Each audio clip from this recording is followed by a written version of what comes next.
All right, it's Tuesday again. I know it's not as good as Hump Day, but it's starting to become better with Transformation Tuesday, right? So Absolutely. as we get started for Transform Tuesday, let's kind of dive in here today, and I want to introduce you to actually another Andrew Kim here on our team. Andrew, do you want to give a brief introduction of yourself? Yeah, so I currently manage the training enablement team here on the overarching enablement team at Data Meaning. So right underneath the other Andrew Kim, lovingly referring to as AK. So my nickname is OG because I was the original, the number one. But having said that, yeah, just manage, coordinates all the day-to-day training enablement services for our customers. So yeah. Awesome. And when we're talking about that, right, what's been your history in terms of data transformation tools? What's kind of brought you to this space in particular and got you excited about working in it? Yeah, so I would say overall it was just a shift. So just a brief history of my time at Data Meeting. I've been working here since like 2013, starting as an intern and then just progressing through to where I am right now. And along the way, it was just learning a lot of different softwares and different platforms. And the data transformation was just the next natural transition point. Having a majority of my past experience in the data visualization space. Creating those beautiful dashboards, making sure that the data is in a state where it's actionable. The next step being just being able to control on all ends of the spectrum, right? Where that data comes from, being able to get into a point where these really great softwares are able to leverage it. So it's primarily been the experience. I think I made that transition point probably 3-4 years ago. Nice. Yeah. And I mean, what do you think in terms of the transition to from visualization over to transformation? What's been like one of the key takeaways that you've had in terms of Yeah. the experience that you'd want to share with everyone? So I think the amount of control that you have. There have been oftentimes, not to say downplay any of the work of the colleagues here at Data Meaning, but oftentimes, I would be working on a visualization and the data just wouldn't necessarily be in that fully end state of being able to build those dashboards. So I would find myself thinking, man, I really wish I could just go back and retool the back end, the data sets themselves to really suit the needs of the dashboard. So I think from that perspective, to specifically answer your question, it just gives a lot of flexibility, and it was just that next. I guess natural point. I already knew what the data needed to look like, so it's just working to transform that data to that end state, so to speak. Nice. And I think when we talk about transformation tools, so you had mentioned visualization to start, how does that tie into food? Like where do these two kind of intersect? What got you excited about talking about food today in particular? Yeah, so I would say my relationship with food in general is I love making food. I love eating food, just on all ends of the spectrum. But having said that, I think to take your question a bit more generally, right? I would outside of the transformation aspect, what does food have to do with data in general, right? And there's a lot of different data points that you can relate to food, at least as it relates to the industry overall, even down to the actual food items themselves. So from that perspective, there is a whole host of different things that certainly could be related. Now, in my specific instance, my experience has been just simply with my girlfriend's new business that she started up with her bakery. A lot of different new learning experiences, we've come across, and then a lot of different opportunities for improvement and growth, and a lot of it, at least from my perspective, because I am a terrible baker. But having said that, I do know processes and systems and whatnot, and the data itself. So a lot of the ways that I've been trying to help out is just to simply optimize, make things more efficient. And a lot of that has to do with the data transformation. And at the end of it all, the hope, data visualization, tying everything together. So Nice. So at that point, I think it sounds like you're going to show us a transformation workflow related to some bakery stuff. Absolutely. Is that what we're thinking? Okay, let's check it out here. Yeah. So, to take a couple of steps back, what we're seeing here currently on the screen is a software called Tableau Prep.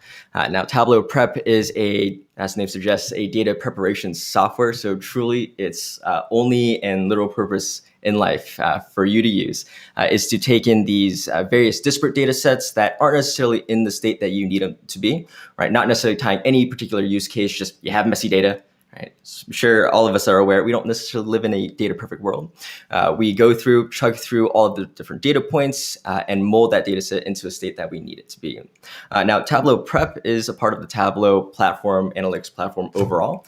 So at all ends of the spectrum, whether or not your data is dirty, you're covered, right? You have your data visualizations covered as well with Tableau Desktop, and then with the collaboration and sharing with Tableau Server or online. So truly, you're not necessarily just getting one product, but rather like a whole supported analytics stack or platform, so to speak. Now, in this instance, right, to take it very, very granularly, right, or abstractly, I should say, is this what we call prep flow.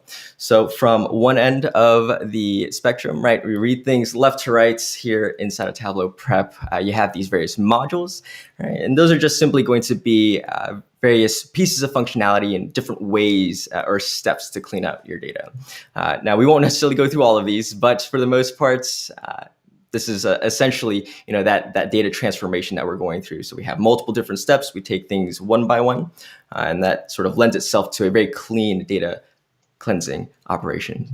No pun intended. But with that being said, right, why the heck did I do this? Why did I do this in relation to bakery data? And what value does this actually generate for us currently? So from the perspective of what we're currently working with, and we're taking things very, very small scale because we are technically a new business, taking a look at these various Excel files, which I've generated here for us. We have effectively one Excel file containing various Excel sheets, themselves containing recipes here. So a really big part of her bakery and what she's generally known for in our area, so the Northern Virginia area. If you'd like to order some, certainly let me know after the show, but enough shameless plugs. Inside of the actual Excel file itself, we have donut bases, right? We have various flavors, so ube and durian, which for the most part, very Asian inspired flavors. So if you actually know those flavors, props to you. But having said that, we have various flavors of donuts, right, with their ingredients that they use. Oh no, you can stick with the durian ones. Those are pretty delicious. Absolutely. It took me a while to warm up to durian, but once I got there, it was definitely a life-changing experience. We also do have our order sheets. So you can almost think of this as just like a purchase order that our customers will go through, they'll order online, and then this just aggregates and collects all of those orders. Right, so we can see here on this upcoming Saturday, right, we have a sheet here that contains ube and durian donuts, 5.5 quantity and 10. That'll go through the next tab over. Cool. And then, oh man, it looks like we even have some questions like from Prometheus, right, or Tito. Yeah, durian. He's just asking, what is that? You want to talk about what durian is just for a second? I'd love to. So durian is I think it's endemic to Southeast Asia. So really, really warm, very, very humid climates. And I think for the most part, it's lovingly referred to as the sort of like the sweaty socks fruit. The reason being is because not that it tastes like sweaty socks, but it has this very pungent smell, very, very powerful.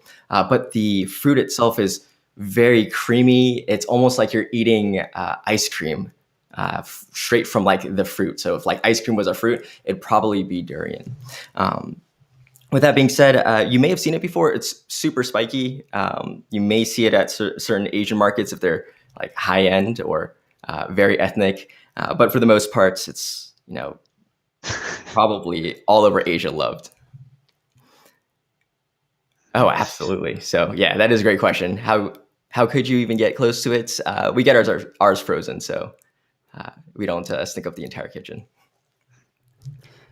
Yeah, and I just started growing. I've got a jackfruit tree growing in the backyard, Hopefully it survives because it's like low 30s right now in Florida. So yeah, I've got to make sure that it can withstand the winter, but it's right up against the house right now in a pot. So I'm hoping that we'll be able to take care of this. Absolutely. Those Uh, cold snaps can be killer. ooh, and looks like we've got a good question here from Aaron. So if you're trying to start a conversation with an organization around data being used, right, better transformation, um, what are some tips that you would give, right? And then um, most pushback on different things. Um, so if you were to talk them, what are some ways that you can talk them off the ledge and get them on the right track? Uh, yeah, let's kind of talk about that. I think it really depends on what tool from a transformation perspective the company's using, right? So when we look at this one in particular, if we're discussing what Andrew's doing here, right? So right now, Andrew, like how big of a business are we talking about here? It's not like hundreds of people, right? It's we're talking smaller than that, like a handful of people, right? For the bakery business. Yeah, we are a two-person shop. So myself and my girlfriend. Yeah. So this is actually perfect. So Aaron, when we talk about this, there's a lot of scale factors that kind of exist here.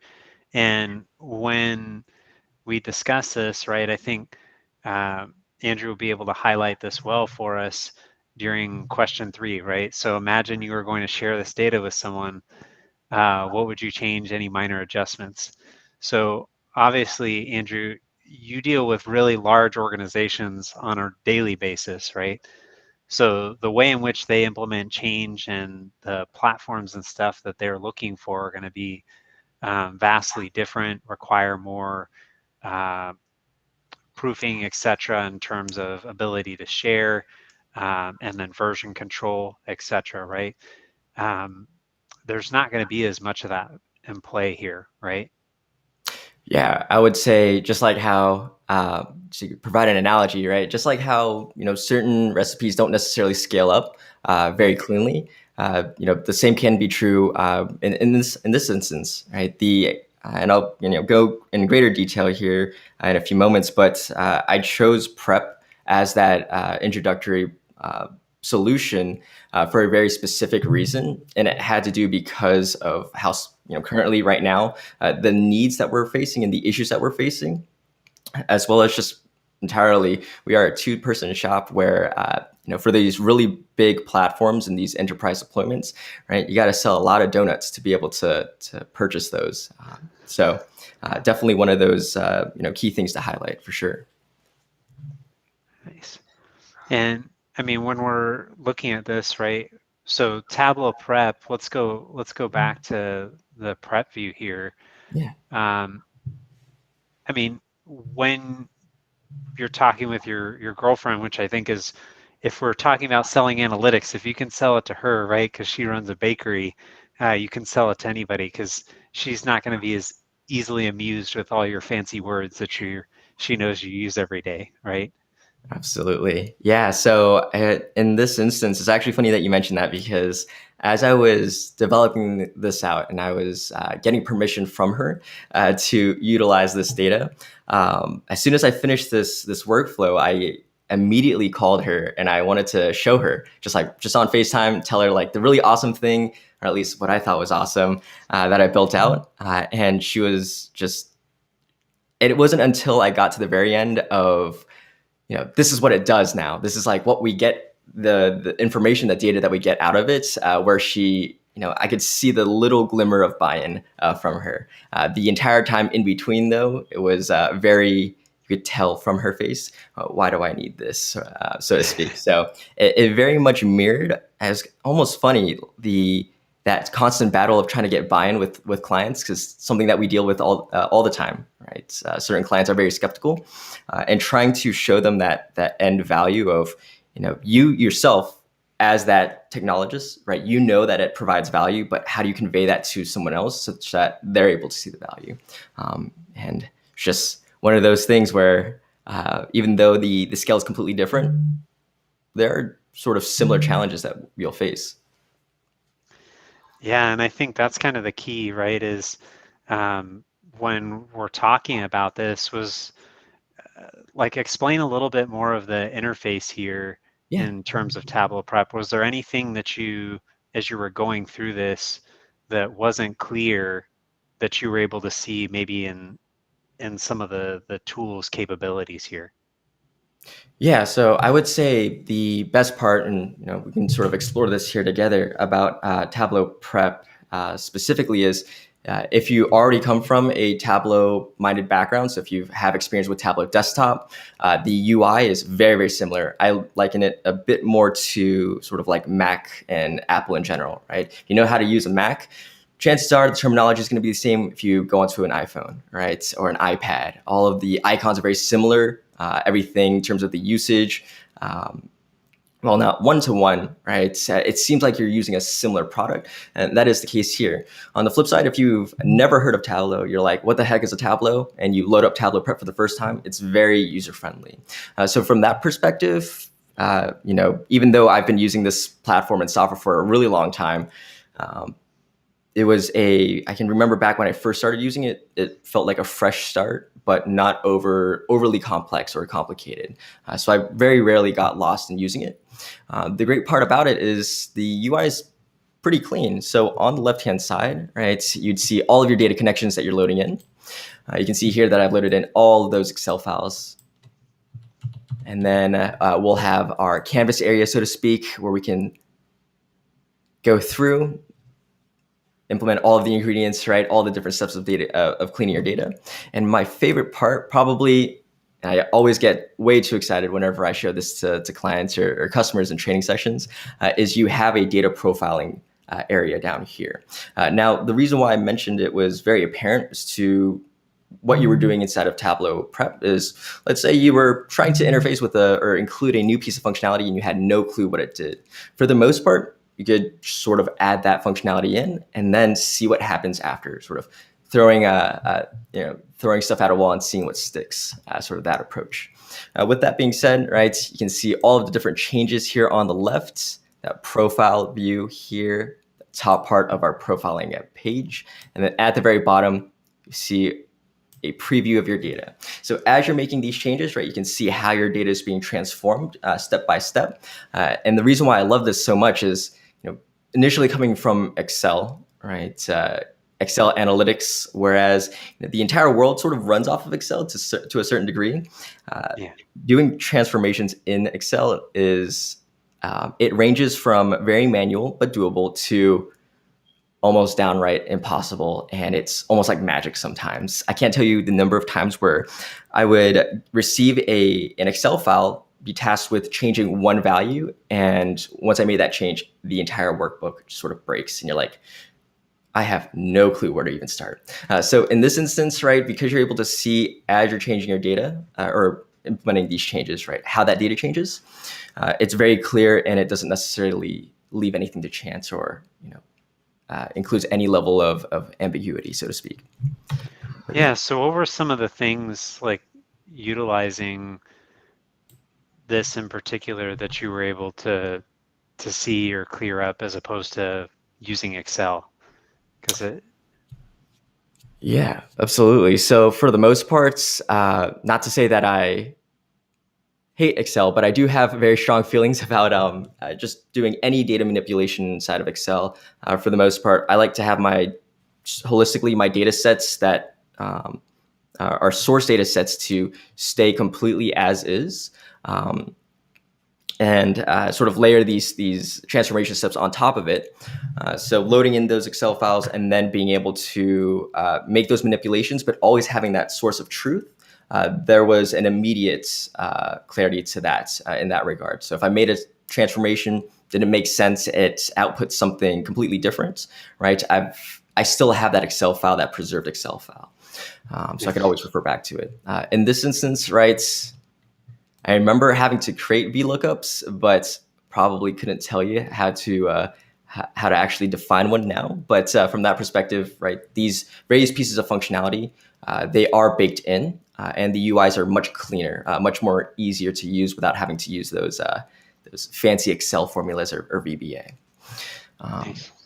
Yeah, and I would say the best part about this is because it is inside of the Tableau platform, it integrates very cleanly to Tableau desktop, to Tableau server. So when it is time for us to start to report on the data set itself, to include that layer of analytics, I can very easily transition into the data visualization aspect, which I can't tell you how much I'm looking forward to that moment. Yeah, and I think when we kind of talk about these pieces in particular, is there, if you were sharing this data with someone, right? You talked about this is ironically within the Tableau platform. How would you choose to share those insights with Celia? And are there any adjustments that you would make, especially now that you got our initial reaction to it? Yeah, absolutely. So I would say, and this is true for any user who is skeptical in terms of uh, the buy-in, not fully bought in, is to, in this instance, I'm going to leave it up to magic, right? I'm not going to necessarily bring her into the flow itself, but rather, what do we actually get out of it? What are those data sets? What are those key pieces of insights? So from that regard, I would keep it entirely not closed off, but I would just show her those quick wins at the very end. And in terms of bringing what I would change differently is not necessarily so much on the transformation side of things, but I would want to, like I mentioned, leverage the data to then power a workbook, to then focus more on the user experience aspect on the actual interactive dashboard itself. So I want to connect it into the Tableau stack from that perspective. Nice. And then, are there any visualizations that would work really well with this because it's food? Are you going to do a pie graph, or what are we So focused on here? I think just so that I can go ahead and say I did, I would want to include to a certain degree a donut chart. Nice. Just topically in relation to the data. But for the most part, the visualizations themselves, I would want them to sort of like how an executive high-level dashboard works, right? Just provides you the information that you need to see, and a lot of what's a lot of the analytics that you derive from it are just innate, right? You should know what to do with a number that you see. So from that perspective, having a singular dashboard from that that would handle that task. And then another dashboard for like maybe perhaps forecasting when we get to that point, once we have enough data of releasing a new durian product. We know that durian's been killing it before. Maybe perhaps, being able to make insights into the future of being able to adequately prepare. But yeah, I would say, taking things more generally and holistically, all of the visualizations that I've built for these various large companies, could absolutely leverage them in a similar manner, if not, almost identically to the smaller scale. Just really determines or dependent on when that data gets to that state. Yeah, and it almost sounds like they want to see some donuts and pie on tomorrow's 3 at 3 Live now that we're talking about all this food stuff. I think it's making everybody hungry. I was thinking you were going to tell me something about she does some cookie bars or something else, and you're going to do a bar chart, so we can kind of see some different ones, right? Or yeah, there's not really any cookie bubbles, right? So unless you did like the sugar bubbles, but that's getting like into that what is that, modern cuisine. You'd be like 5-star bakery items there, but Yeah.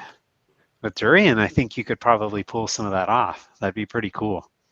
Absolutely. I think for the most part, and this is really a key component to the Tableau desktop side of things, is it lends itself very well to being able to customize the visual. So like you mentioned, having like a cookie bar chart, and as it increases or expands, right, you could maybe perhaps include like as the cookie is being eaten and having that be the visual, or even I like your idea, which I might, well, not might, but I'm definitely going to steal. having the bubble chart, but each individual bubble is a different type of cookie, right? Ooh.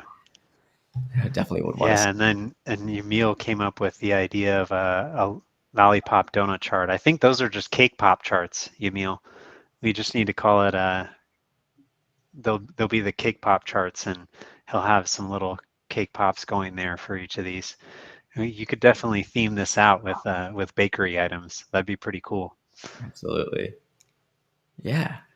And I'm thinking that probably may help and aid in getting the buy-in, make it a little less cold analytics and more warm bakery, driving value to our customers. So, Exactly. yeah. Exactly. And I think that's an interesting part when we talk about items like this is um, right now, here's actually an interesting question because you're doing grams at an individual unit level, right? So basically, she's giving you the orders that people are processing and you're trying to find the ingredients, correct?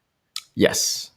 So that's really cool. And when we talk about it at this scale, I think what's interesting is um, how do you envision this kind of changing over time as you guys continue to increase in scale with both this product and, I mean, even in terms of the orders, right?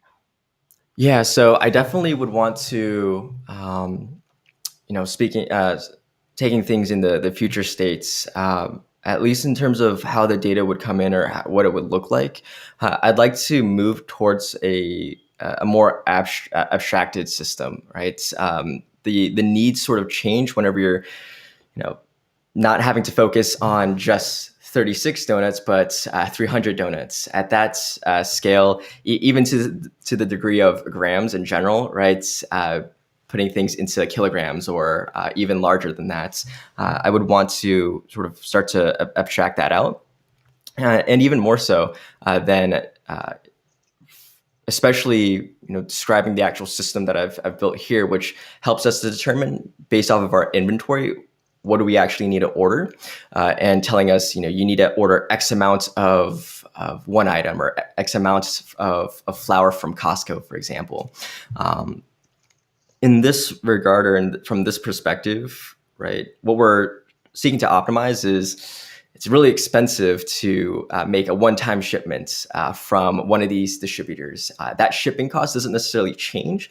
So for us, it's really valuable for us to be able to determine, all right, so we're going to wait until the very last minute and then order all of our ingredients all at once. But on that increased scale side of things, it may actually flip in terms of having to not necessarily reduce the amount of shipments, but to try to consolidate as many different things into one shipment as possible. So Yeah.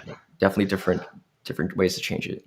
That's actually really interesting. I mean, especially when we talk about what's going on in the world today when we're discussing food, right? If anyone's joining us from up north, I'm definitely sorry to see how the shelves look today for most people, right? And when we discuss those shelves, a lot of that is actually due to shortages in terms of labor and just getting the food to the right locations, right? So there's not actually a shortage of food itself. It's a shortage of labor and logistics to get it there in a timely manner.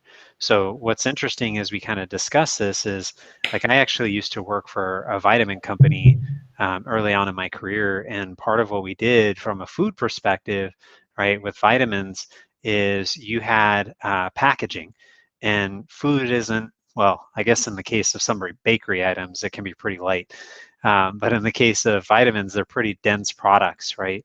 So when we talk about that, shipping becomes a huge factor, both in terms of size as well as in terms of weight. And if you pass certain thresholds, then you have to be able to rein that back in. Otherwise, you're going to incur additional fees. So when we kind of talk about that, there's both sides of the scale. And I think what's interesting is when we talk about transformation related work, sometimes we end up looking at one of those sides of the scale, even just in terms of data, right? How do we process billions of records? can we process a few hundred records, right? And the tools that we kind of allocate to that, as Aaron pointed out, how do we convince people to move to a particular tool? Part of that is obviously going to be price point, right? And Tableau Prep is actually one of the cheaper ones that are on the block in terms of a desktop solution. So sometimes it's easier to get started with a solution like this, right, as part of a platform, especially if you already have some of that other vertical integration. Just like maybe you're using Excel and Access all the time, right? You may be interested in using Power BI as a visualization, or Azure Synapse, right, for data transformation if you're already on the rest of the Azure stack. And then sometimes it's about having something free to use. And I think that's actually an interesting segue, because there is a tool that I've known about for a long time and has always kind of been on the fringes for me. And that's a platform called Nime, which I'll share here. These are some of the workflows that I had in relation to food forecasting. So this is interesting because, again, it'll have that same look and feel as you're seeing across other transformation platforms. They all have a canvas area that exists here, right? And then you're going to see tools, or in this case, they call them nodes, right? So you'll see nodes listed here, or node repository. And then these nodes allow you to kind of work with inside them, right? And then when we examine each of these, you're going to see, okay, there's the settings here, so I can go in and adjust, right? Again, this is a workflow that I grabbed for free on the Nime Hub, which is what they call essentially their public repository. So what was interesting with this, as opposed to like using something like Tableau, um, well, sorry, not Tableau, Alteryx, which has the data sets typically included with the workflows so you can use them. Pretty much didn't find any data sets in this environment. And what was interesting about this is you forget how important those data connectivity components are. And then, Andrew, question for you is, does Tableau Prep really have like a repository of workflows or design patterns that they use? So I would say, in terms of a repository, you do have one that's local, and unless you are a subscriber to like Tableau Online or Tableau Server, which are those medium to enterprise deployments, to be able to share your information, there really isn't too much in the way of a public method of sharing, these various processes and flows. Um, Yeah. but yeah, Yeah, so I think that's something interesting when we talk about communities, right? Is that ease and transparency of both the tools and the platforms. So when we're talking about what we like about the process, from a sharing perspective publicly, right? That's something that I love about Alteryx with this one. I it's a love-hate, right? So I like the fact that the workflows are posted publicly. The one thing that I really did like about this is when I first pulled these workflows in, it actually gave me a message, and it said, hey, you don't have the following tools or packages or nodes installed, right, in your node repository. Would you like to install them before you open this workflow? And I was like, don't mind if I do. And I clicked yes, and then it got the rest of those tools installed, right? So this one's very simple in terms of food forecasting here, right? And we can see, okay, there's some stats. It gives you a little update in regards to each node, right? And then when we look at these, if I want to come in here, you'll see that what's interesting is it's literally going to show each of the individual fields, the filters. I can navigate through here. What I like about this in relation to other platforms is literally within each node, I can choose whether I want to cache in memory, or let's say this is something larger, I'm doing an API pool, etc. Like I'm actually going to show you customer prediction with some COVID related data and H2O processes. What I think was interesting with utilizing this is there was some scraping done from Kaggle. So rather than doing this in memory, right, what I was able to do is choose to write it out to the disk and say, hey, we're just going to execute, write it out to disk. And now, let's say I need to shut down my computer, come back to this workflow tomorrow. I can literally go back in there and say, hey, hit run again, and it's going to go back to those same tables and grab that information, allow me to re-execute, which is pretty awesome. It just gives us, again, a different way of kind of pulling all the data out and kind of combining it. So when we look at this, right, there's just some different options that exist here. And another one that's really cool is there's these flow variables, which are like those constants, right? So in this case, we weren't using too many. In this other workflow, I'll show you, there's quite a few of those.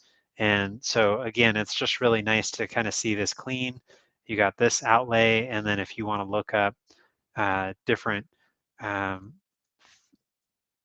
nodes here, you can. So like you'll notice this one's deprecated because I downloaded it publicly, but literally I can come in here and grab another file reader, right? And there's even a few different models of these, and I can bring it in and then just swap those two out. So it's pretty sweet setup, and then it does give you that transparency. So the other one that was really cool is this one. So this one has better documentation, which I appreciated, right? You can see some of those H2O extensions, which were the ones that I was talking about installing. And then what's also interesting here is this looks like a super clean workflow, right? Because there's not very many tools on here, and you're like, wow, that means everything must be in these H2O tools, right? So how much really exists here? And if you look at these and we actually click on it, boom, this is just like you kind of see with Alteryx in terms of a macro, right? So same concept here in terms of these design patterns, right? And then when we look at these from a containerization perspective, or if I go back, right, and I wanted to, let's say, group this particular section right here and say, hey, these two tools, what is it that that's called here?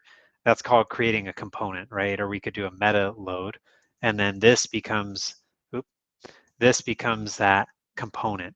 And when we look at this, all this is buried under there, and you can have multiple layers. So we can see another layer here, right? And then you can see, okay, I'm going to process the file paths. I can do a row filter, right?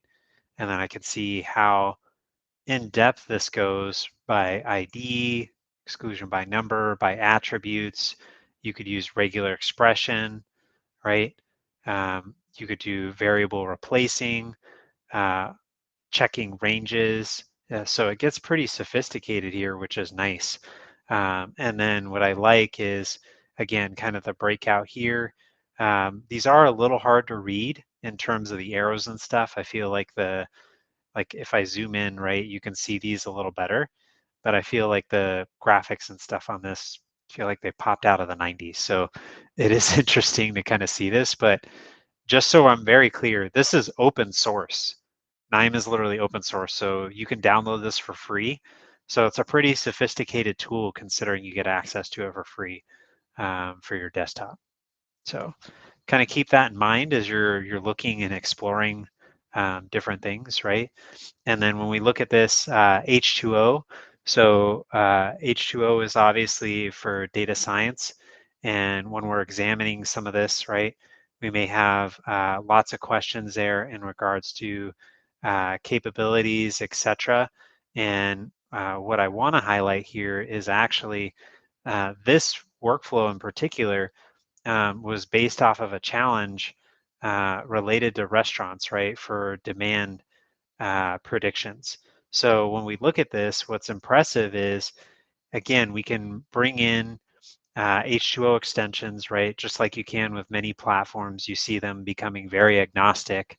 And then literally you can just drag and drop workflows here from the Nime public area, which was nice. And then you can see, okay, here what they essentially did is they said, let's go ahead and get the models, and then let's try and find the best model in particular uh, for these restaurants, right? And when we look at that, there was obviously some data preparation that needs to happen, which obviously always happens with transformation.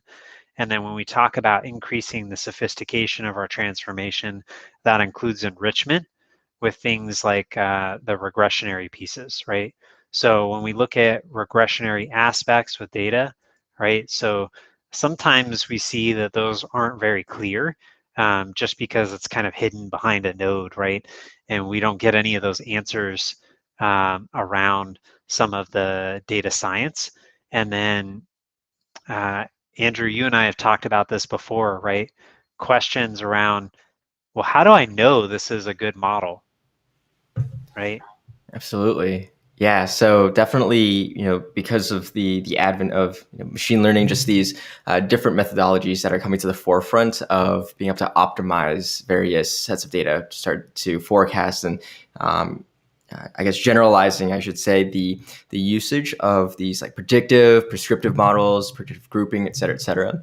You're increasingly find these use cases are tied to these individuals that they definitely have a need to implement these various solutions that are tied to these traditionally very high level complex solutions. But for the most part, right, I would say, just because the use case exists doesn't necessarily mean that it's very clear on how to get to that final solution. So there is that ever present need of being able to abstract out the individual processes. Sort of, you have the underlying process itself, and then starting to layer on those layers, those levels of abstraction, and then effectively explaining to the end user or the end developer, I should say, right? The data cleanliness, the accuracy, effectively going through all of those checks, and then letting the end user be able to see at the very end, did this model get configured correctly? What are the steps to fix it and whatnot? And one of the things that I always point to is sort of like Alteryx Intelligence Suite, right? It's not necessarily creating these new processes or methodologies. To a certain degree, you could say that they did edit it to be able to differentiate the product itself. But for the most part, that key component being it guides the end user on how to actually interpret the results, as well as to make adjustments and tweak the overall model that gets generated. That's where a lot of the value lies on that front. So it is an ever-present battle and an ongoing conversation, I should say. Nice. Yeah, and I think when we kind of talk about some of that, right, it's really going to come down to transparency and then just us gaining understanding on how that percolates across even different tools. So when we look at the tools that we have today, right, we may be connecting to something sophisticated like H2O, but are we able to see the same amount of transparency that we do with other platforms like NIME? So if I can examine all the other tools, right, if I go back in here and I was able to open that up, right, open the data preparation up, when I come over here, right, this is all I can see in this particular instance, but that's just piping the table. So if I came here and I said, hey, I'm gonna process this model, right, this is all I can kind of see here. Um, that level of clarity is really what's going to help drive context, et cetera here, because we can kind of see, hey, there's really just some high level understanding here, and we may still have to go into the other tool to gain that transparency, which is going to be important in terms of making sure that we're successful in the future. So when we kind of look at that, I think that's interesting because that's, again, really what's going to drive being able to be successful. And I mean, in this instance, hey, this is pretty sweet. Literally, you can adjust the submission of your Kaggle entry as you're continuing to refine this model. So that's pretty sweet. And I think that was the thing that was my takeaway that was the most impressive piece here in terms of the overarching blog post that they had listed is literally when it went in here, right? It actually had a breakout where it identified and said, hey, we literally did this in 3 days and we were in the top 10% of submissions. So when we think about transformation platforms, right, if we can reduce that time to being successful, that's really what's going to make a difference in the end. So I think, like as Emil's kind of talking about, right, food cost for restaurants, and then profitability based on menu items is really going to be huge. So when we talk about this, right, customer prediction, that's actually an interesting question. So if you had individual food orders, right, what I would like to see from this one is, hey, just because we're increasing restaurant visitors doesn't necessarily mean we're increasing profitability, right? So how do I get more of our most profitable customers to keep coming back, or entice more of them? And maybe that uh, Andrew, you and I have talked about this before, like especially with a bakery, does that end up meaning maybe gluten-free options, right? Maybe some more um, exotic fruit related pastries, right? Because, okay, there's apples everywhere. You can go get that from your neighborhood grocery store. You're not going to see as much of that with like durian and others, right? So if we were to introduce more of those, is that clientele going to pay a higher premium for that, right? And then how much of that clientele exists for you? Yeah, so I would definitely say, like you mentioned, right, the allure of an exotic fruit that you can't really necessarily get anywhere else, and having that be in like a refined product, that in and of itself will attract these various customers. But even in the short span that we've been operating, at least just having hit like that 1 year mark, you definitely see that these individuals will purchase either, they're really hardcore fans. They'll order every single week. And on the flip side, you'll also see these other various purchasers, excuse me, I should say, which will simply just buy it once. They've gotten their fill, and that's all they needed for that one time. And it is definitely a constant battle, and in terms of just simply trying to figure out, what did we do correctly for those users that really love the product itself, or the purchasers that really love that product, and how do we get other people to have that same level of excitement with these various products. And I don't know if that's necessarily something that we've answered so far, but it is top of mind to be able to try to figure that out or crack that code. Yeah. And I think what's interesting is we kind of discussed that, right? Is what Emil's kind of talking about here in terms of different options for dine-in versus on-the-go orders with food costs. When we talk about transformation, right? Some of that, even from a menu perspective, when we discuss restaurants, is getting interesting because you can have virtual menus now, right? Everybody's using screens. You don't print anything really anymore. So at that point, if you notice your food costs are increasing, especially as things start to adjust rapidly, right? You could differentiate those menu items for dine-in versus to go. So like if someone needed to come into the bakery and maybe sit down and eat, right? Um, Maybe one of those durian pastries, because it's so labor intensive, maybe you want somebody to come in and sit down and order that, right? Because they're going to order a coffee or something else. Versus the other option would essentially be, hey, someone comes in, orders a dozen durian pastries, they got their fix for the week, right? And then they're not coming back for a while. So what do you end up doing with that item? Does that worth having all the time? Yeah, and definitely, it's a really great point that you bring that up because currently where we're located, it's, a food incubator, and we come across very similarly like-minded individuals who are currently starting out their business, but we also come across in that same group just very, very sharp individuals who know exactly what they need out of their business, and how to effectively run it. And what you see most commonly is, for those that are selling their products sort of online through some other platform. Generally, it's tied to like a platform like Grubhub or Uber Eats or whatnot. They really only offer catering options. It's like, I remember going onto a website one time because I I got a free sample from someone at the incubator, and I was like, wow, I got to order this for real.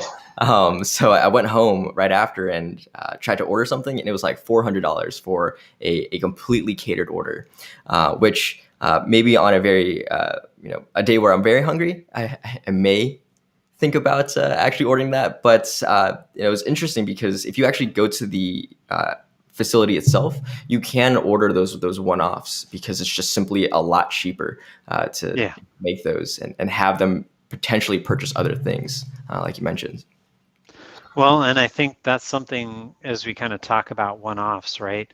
So there's inflationary aspects that are at play there, kind of like Emil's talking about, right? So you can bring some of those aspects in when we're talking about imports, and you can adjust those prices dynamically. I think the other piece that's important when we kind of discuss some of that is also uh, being able to predict, right? Because you've got these new uh, pop-up restaurants that kind of occur or abbreviated menus.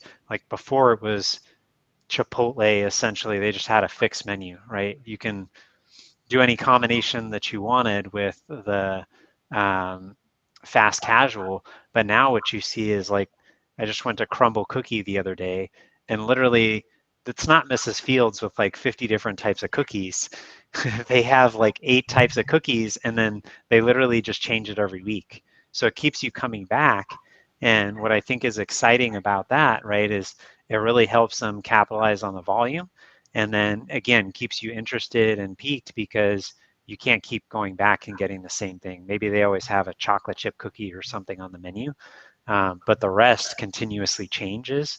And what you can do is monitor costs related to that, right? Introduce items like inflation or even seasonality, right? Getting back to that like we used to ages ago, um, where, okay, what can you get here locally, right? We've become such a global economy where it's like literally I can get those ingredients all year round. It may be $1 one month and uh, $20 the next, but we don't really care, right? We're just going to absorb the cost and average it out. Yeah, and just to definitely add on to that, the that seasonality component is a very big focus in just the quality of the food itself. I was previously so unrelated to the bakery business, trying to grow tomatoes, and while I would say probably have the opposite of a green thumb, right? At least in our area, you basically can't grow tomatoes for a majority of the year, and you have like a span of 3 months. So Right. outside of that, you may have these really juicy, delicious tomatoes for 3 months out of the year. But outside of that, for the most part, they're kind of sad, right? You have to So can't maybe feed what the we need to do is a topic on hydroponics because I've got the hydroponic garden and you can grow them a little bit longer. Uh, absolutely. so yeah, it's a pretty sweet setup to kind of make things a little easier. And literally, I don't think people know this. I mean, your tomato plant, I'm not even kidding. We had one that was probably about an inch in diameter for the main stalk. And it was there for almost a year and still giving tomatoes off. So I definitely recommend like checking this out when we talk about transformation. Um, oh my gosh, Emil asking about bats here. So yeah, we can definitely do one on bats. I'll probably do a post on LinkedIn just so everyone's aware. My wife for Christmas, she actually got me a trip to the Bat Conservatory up here in Gainesville. So I'm literally going to go and hang out with some bats for the weekend and do a private tour. So there's really cool stuff. I mean, I would definitely recommend like even the data that they have tracking them. Um, Tomatoes, like you should see the food and stuff that they give them. The sunlight, when you talk about hydroponics, if you want to check that out in Holland, the amount of data that's being transformed in relation to food is incredible, especially when we talk about seasonality aspects, right? Seasonality is just huge, especially when we talk about doing data transformation because that's like time series analysis, right? and some of those things can be proactive in terms of figuring out when's the best time to go pick tomatoes. Or you're up in DC, OG, maybe we're talking about when's the best time to go visit the cherry blossoms. So Yeah, absolutely. excuse me. All right. Well, thank you everyone for all of your incredible comments. Yeah, we've got bats versus bug repellent. I mean, I think we've got some different competitions we can do here. Emil was also talking about this is technically Andrew versus Andrew, almost like Kramer versus Kramer, right? So if you guys want to see more cool things as we continue going through this show, again, this isn't meant to be competitive in regards to the aspects of transformation tools. It's meant to just show, hey, transformation tools in general help accomplish the same things, and to give everyone exposure to the different platforms, and then learn different practices and things that are valuable in different tools. Like one that I really didn't get into, but I really appreciate with Nime is loops are super easy. So if you do have a coding background and you're looking for a platform that's pretty easy to use with loops, Nime is pretty incredible to do that. Alteryx, obviously, you have to use macros and stuff, which can be a little hairy, and is typically more for that intermediate advanced user. So we can't wait to see you next Tuesday. Thank you for joining us today. Andrew, thank you for being my co-host here today. And Absolutely. happy Tuesday, everyone. Happy Tuesday.